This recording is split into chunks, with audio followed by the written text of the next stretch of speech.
ఆసరా మహారాజు తాని సమిధల్లె మారి నిలువెల్లా వెలిగెరా భోగాన్ని విడిచి త్యాగాన్ని వలచి తాపసిగా నిలిచెరా జనక్షేమమే తన సంకల్పముగా తన ఊపిరి హోమజ్వాలలుగా స్వర్గాన్నే శాసించెనుగా అమృతమును ఆహ్వానించెనుగా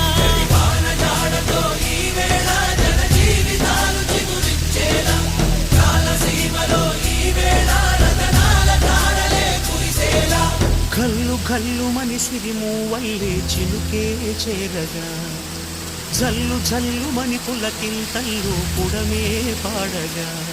హరివిల్లు నెత్తి కరిమప్పు వానవాణాలే వేయని నిలువెల్ల మంచు వడగళ్ళు తాకి కడగళ్ళే